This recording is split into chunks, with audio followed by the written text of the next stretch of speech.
পরিচালক অনন্য মামুন, হ্যাঁ, দরদ বা দর্দ ছবির পরিচালক অনন্য মামুন, তিনি এর আগেও অনেক কাজ করেছেন। তিনি বরাবরই স্বপ্ন দেখেন যে বাংলা ছবিকে তিনি বিশ্বের দরবারে পৌঁছে নিয়ে যাবেন, আর দরদ বা দর্দের সময়টাতে তিনি সেটা অ্যাপ্লাই করছেন। এখন বিষয়টা হচ্ছে, গতকাল রাত্রিবেলার দিকে অনন্য মামুনের তরফ থেকে আমাদের কাছে যে ভিডিওটা এলো, যে 5 মিনিট কিছু সেকেন্ডের ভিডিওটা এলো, সেই ভিডিওটা দিয়ে অনন্য মামুন নিজের অনেক একটা বড় মনের পরিচয় দিয়েছেন, কিন্তু এটা আমাদের মানতে হবে।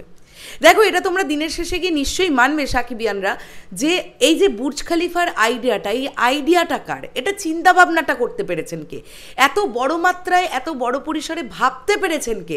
করা না করা পরের কথা, হলো না হলো পরের কথা, হবে তো অবশ্যই, দরদ বুর্জ খলিফাতে উঠবেই, সেটা আমরা জানি, এবং প্রক্রিয়াকরণ মোটামুটি অনেকখানি সেরে ফেলেছে টিম। কিন্তু এই যে এটা হতে পারে, এই ভাবনাটা প্রথম কিন্তু ভেবেছিলেন অনন্য মামুন, এবং সেটা তিনি বাস্তবে করছেন।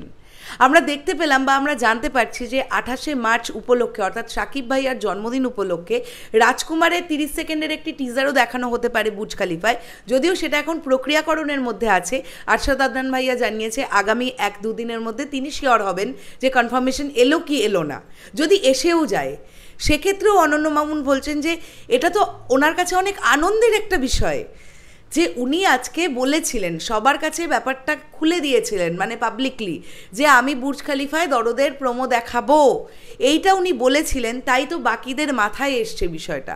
আর উনি বলছেন আজকে রাজকুমার কেন, আজকে রাজকুমারের পরে তুফান বাদেও বাংলাদেশে যত চলচ্চিত্র তৈরি হবে, তাদের সব কিছু, মানে তারাও প্রমোশন করুক বুর্জ খলিফাতে। এইভাবেই তো একটা বাংলা সিনেমার একটা বিশ্বের দরবারে পৌঁছানো হয়, তাই না? এবং একটা জিনিস উনি একটু ঠুকেছেন। আমি রিসেন্টলি আবারও একবার একটা বিষয়, আচ্ছা আচ্ছা আচ্ছা এবং ভিডিওটার শেষে একটা জিনিস তিনি মেনশন করেছেন, তিনি বলছেন এইভাবে যে আমি 100 কোটি টাকা আমার ছবি তো হবে, আমার ছবি কালেকশন করবে, এটাও আমি বলবো না।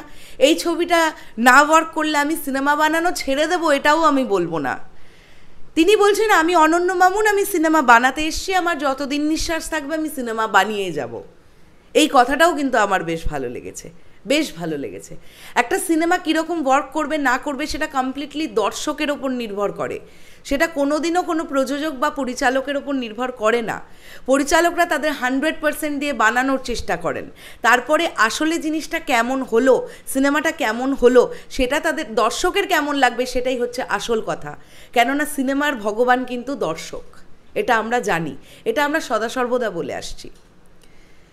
হ্যাঁ, তো আমার না পুরো বিষয়টা খুব ভালো লেগেছে। অনন্য মামুন ভাইয়ার মধ্যে খুব পজিটিভ একটা দিক পেলাম, এবং তার সঙ্গে সঙ্গে উনি যেটা বলেছেন যে 28শে মার্চ একটা এমন সারপ্রাইজ আসছে যেটা আমরা কেউ আইডিয়াই করতে পারছি না। এই বিষয়টা নিয়ে আমি আগেও আপনাদেরকে জানিয়েছিলাম যে এই বিষয়টা এরকমই একটা কিছু হতে যাচ্ছে যেটা আমাদের সকলের আন্দাজের বাইরে কিছু হতে যাচ্ছে। তো 28শে মার্চ দরদ টিমের তরফ থেকে একটা মারাত্মক লেভেলের কিছু সারপ্রাইজ আমরা পাবো, এইটা আমরা আশা করে থাকতে পারি। এবং আমি মন থেকে চাই সেদিন রাজকুমারের টিজারও প্রদর্শিত হোক বুর্জ খলিফায়। সেদিন যদি তুফান টিম ঠিক করে যে 28শে মার্চ তারাও কিছু একটা নিয়ে আসবেন, তারাও নিয়ে আসুক।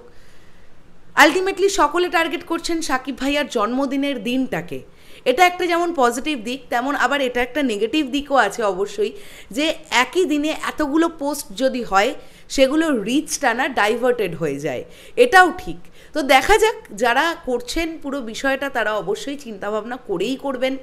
আমাদের কাজ হচ্ছে সেগুলো দেখা, এবং সেগুলো দেখে কেমন লাগলো সেইটা আমাদের জানানো, তাই না?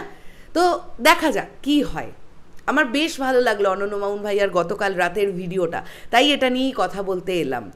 দরদ নিয়ে উনি অনেক কিছু প্রথম দিন থেকেই ভাবছিলেন, প্রথম দিন থেকেই উনি স্বপ্ন দেখছিলেন, এবং উনি কিন্তু মোটামুটি 90% ব্যাপারটা করে উঠতে পেরেছেন।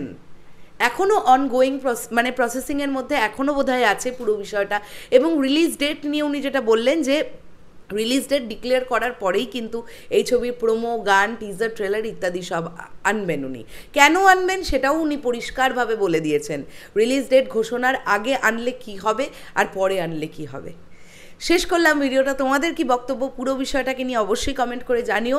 28শে মার্চের ধামাকার জন্য তোমরা সাকিবিয়ানরা কতটা এক্সাইটেড সেটাও কমেন্ট করে জানাও। শেষ করলাম ভিডিওটা, আসছি আবার খুব শিগগিরই। তাহলে এখনের জন্য সকলকে বললাম টাটা।